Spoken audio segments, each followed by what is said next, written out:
যে ৭১ নিয়ে যা যা হয়েছে, যা যা গল্প তৈরি হয়েছে, ঠিক একই রকম মিথ্যাচার, গল্প, নাটক এগুলো এখন ২৪ নিয়ে হওয়া শুরু হয়েছে। এবং যত সময় বাড়বে, সরওয়ার তুষার কারেক্টলি বলেছে, down the line in 5 years time, in 10 years time, তখন এগুলো শুধু নাম্বারস হবে, নাম্বারস। এবং দেখেন যে রাষ্ট্র, আমলাতন্ত্র এবং পলিটিশিয়ানরা যারা রাষ্ট্র চালাচ্ছে ব্যাকএন্ডে, এরা তাদের ন্যূনতম কোনো দাবি দেওয়া নাই। দেখবেন রাজনৈতিক দল বিচারের কথা দেখেন, অলমোস্ট কেউ সিরিয়াসলি বিচারের কথা বলছে না, নির্বাচনের কথা বলছে।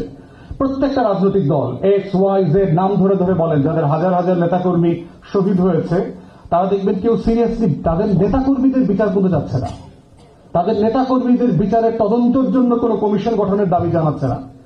অতএব তাদের কাছে তাদের নেতাকর্মীটা ছিল ওই যে ক্ষমতায় যাওয়ার একটা সিঁড়ি মাত্র। ওর লাশের উপর দাঁড়ায় আমি আগামী নির্বাচনে এমপি মন্ত্রী হব, ওর লাশ শুধু সংখ্যা। রাষ্ট্র তার শহীদদের তালিকা করতে দিয়েছে বেসরকারি কিছু নাগরিককে, এটা তো রাষ্ট্রীয় জিনিস না। তাহলে যারা অন্তর্বর্তীকালীন সরকারে দায়িত্ব পালন করছেন, তারা তো এই গণ অভ্যুত্থানকে অন করছেন না। তারা গণ অভ্যুত্থানের শব্দ ব্যবহার করছেন, বাক্য ব্যবহার করছেন, শহীদের লাশের গল্প বলছেন, কিন্তু বিচারের আলাপ এখানে নাই।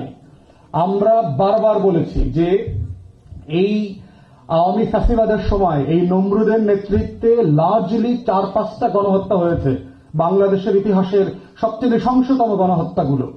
প্রথম গণহত্যা হয়েছে পিলখানা গণহত্যা ২০০৯ ফেব্রুয়ারিতে, এবং রিসেন্টলি আপনারা দেখেছেন আমাদের পারসিস্টেন্ট ক্যাম্পেইনে আমাদের আমলাতন্ত্র, সামরিক এবং বেসামরিক, কালেকটিভলি এটার অ্যাগেন্স্টে ছিল, ডেড অ্যাগেন্স্টে ছিল।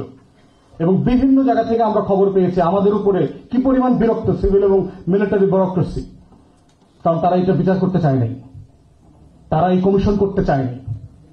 এখন খুব বিলেটেডলি এবং রিডান্ডেন্টলি একটা কমিশন করেছে, আমরা এখনো অপেক্ষায় আছি তার কাজের টার্মস অফ রেফারেন্স কি হবে এবং তারা কি কি ফর্মে কাজ করে।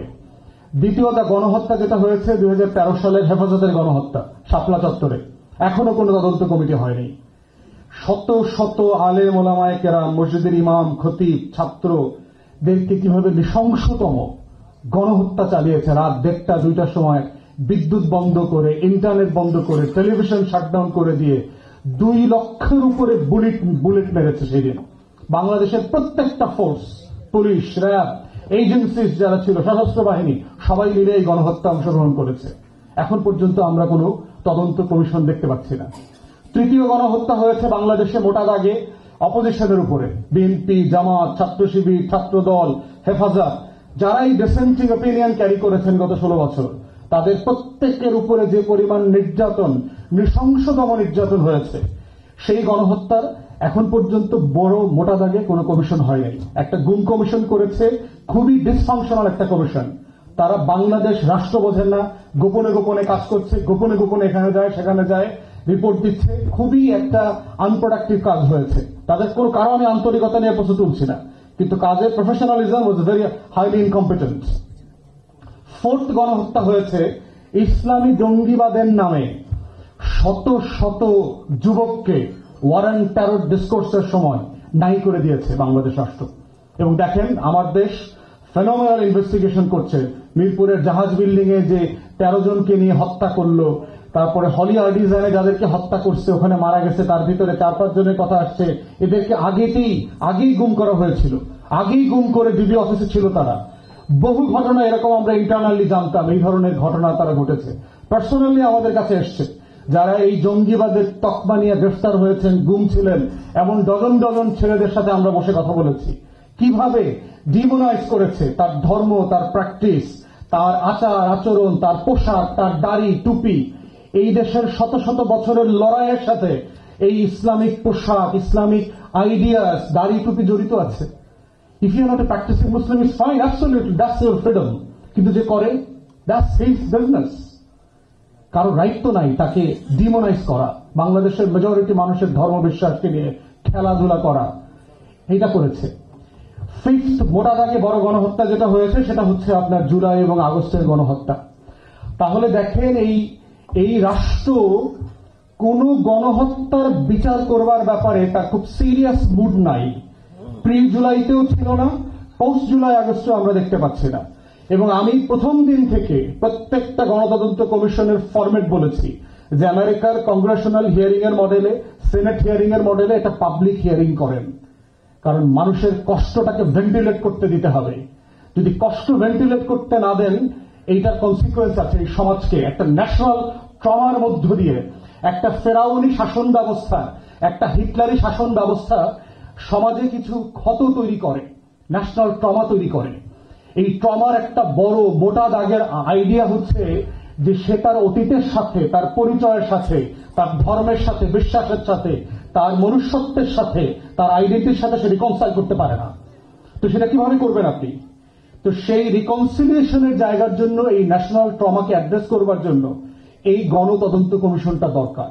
পাবলিকলি রেজিস্ট্রেশন করে যে কোনো নাগরিক লিখিত অথবা মৌখিকভাবে এই পার্লামেন্টের সিনেট হিয়ারিং এর মতো অথবা কংগ্রেশনাল হিয়ারিং এর মডেলে সেখানে গিয়ে পাবলিকলি সেখানে মতামত দেবে।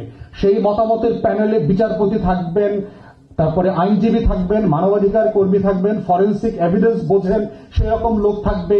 এইরকম ক্রস পার্টি এক্সপার্ট দরকার সেই আলোচনাগুলোতে।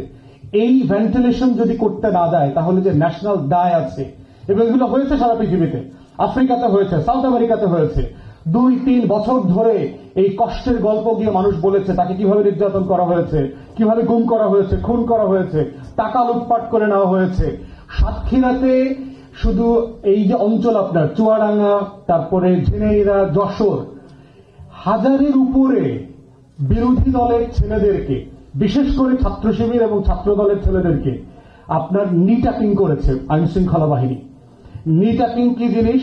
নিট্যাপিং হচ্ছে আপনার যে রাবার পিলেট, যারা আন্দোলনের সময় ছিলেন, আমাদের বুকে গায়ে অনেক পিলেট লাগছে আপনার, ছোট ছোট রাবার বুলেট।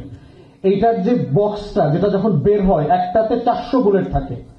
এই 400 বুলেটের একটা বক্স পিলেট তার হাঁটুতে শুট করেছে। হাঁটুতে যখন এটা শুট করে, এই হাঁটুর প্রত্যেকটা হাড় গুঁড়া হয়ে সিম্পলি পড়ে যায়। তো এই মানুষগুলোর হাঁটুর উপরের চামড়ার সাথে হাঁটুর নিচের চামড়াটা ঝুলে আছে, মাঝখানের হাড়টা নাই।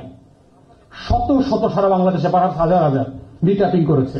হিউম্যান রাইটস ওয়াচ, আমার মনে আছে সেই 14-15 সালের দিকে আপনার প্রায় 65 জন 70 জনের মতো তালিকাবদ্ধ করেছে মানবাধিকার কর্মীদের জায়গা থেকে।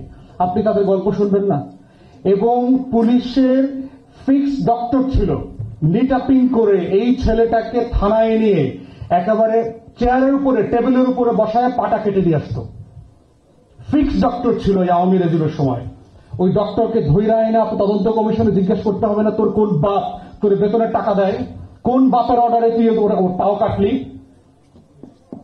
থানাতে বসে কোন ডক্টর কি সার্জারি করতে পারে? কারোর হাত পাও কাটতে পারে? তাহলে এই গল্পটা ওই ওই ওই অসুস্থ ছেলেটা, ওই পঙ্গু ছেলেটা কার কাছে বলবে? কোথায় গিয়ে বলবে? সে রাষ্ট্রের কাছে একটা অভিযোগ দিতে চায়।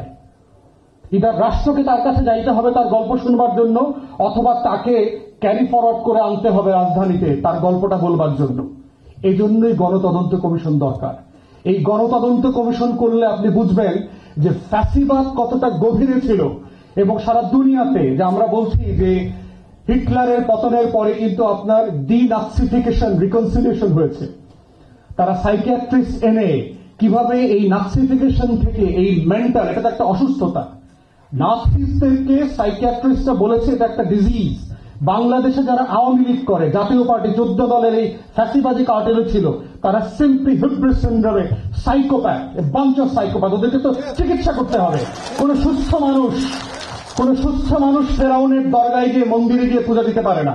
কোন সুস্থ মানুষ নমরুদের মুরিদ হইতে পারে না। অর্থাৎ তাকে, যেহেতু সে নাগরিক, তাকে আপনি মেরে ফেলতে পারছেন না, তাকে তো ডি আওয়ামিফিকেশন করতে হবে। তাকে তো এই ফ্যাসিবাদ থেকে তাকে তো সুস্থ মানুষ করে ফিরায় নিয়ে আসতে হবে। তার জন্য আমি তওবা কমিশনের প্রস্তাব করেছি। হেফাজতের আলেমদের সামনে এসে এরা তওবা করবে, তাদের ভুল স্বীকার করবে, আর কোনোদিন আওয়ামী লীগ করবে না। এই শর্তে তারা এই বাংলাদেশের সমাজে থাকবে, ভোট দিবে, খাবে, উন্মুক্তভাবে চলাফেরা করবে। অতএব জুলাই বিপ্লব, জুলাই গণ অভ্যুত্থানের জায়গা হচ্ছে বিচার, অতীতের সাথে দায় স্বীকার করা। 71-এর ভুলের জায়গাগুলো যেন আমরা আবার ওখানে না পড়ি, ওই ফাঁদে যেন আবার না পড়ি। বাংলাদেশে যারা আওয়ামী লীগের মতো সাপ পুনর্বাসন করেছেন অথবা করবার চিন্তা করছেন, তারা ইতিহাস থেকে শিক্ষা নেবেন। বিএনপি 1979 সালে আওয়ামী লীগকে প্রথম পুনর্বাসন করেছে, রক্ত দিয়ে শহীদ প্রেসিডেন্ট জিয়াউর রহমানকে এটা ঋণ শোধ করতে হয়েছে। জাতীয় পার্টি দ্বিতীয়বার আওয়ামী লীগকে পুনর্বাসন করেছে, জাতীয় পার্টি নাই হয়ে গেছে, 6 টুকরা হয়ে গেছে পিজার মতো। এখন নাই এটা। তৃতীয়বার জামাত আওয়ামী লীগকে পুনর্বাসন করেছে 94, 95, 96 সালে। জামাত হাজারে হাজারে লাশ দিয়ে রক্ত দিয়ে এটা ঋণ শোধ করতে হচ্ছে এখনো। চতুর্থবার আওয়ামী লীগকে পুনর্বাসন করেছে 111 এর সরকার। সিভিল এবং মিলিটারি ব্যুরোক্রেসি, আমাদের টোটাল ব্যুরোক্রেসিকে নাই করে দিয়েছে ভারত এবং আওয়ামী লীগ। অতএব যারা আওয়ামী লীগের মতো একটা গোখরা সাপকে, একটা কোবরা এবং কুমিরকে পুনর্বাসনের রাজনীতি করছেন, তাদেরকে ইতিহাসে ফিরে যেতে হবে। ইতিহাসের নোট বইগুলো দেখবেন, আপনারাও কিন্তু গোখরা সাপের কামড় থেকে বাঁচতে পারবেন না। অতএব ভেরি কেয়ারফুল। জুলাই রেভলিউশন হচ্ছে শত্রু মিত্র চেনার রাজনীতি। জুলাই রেভলিউশন হচ্ছে লাল সবুজের পতাকার বাঁচিয়ে রাখার রাজনীতি। এই রাজনীতিটাই হচ্ছে গণ অভ্যুত্থান।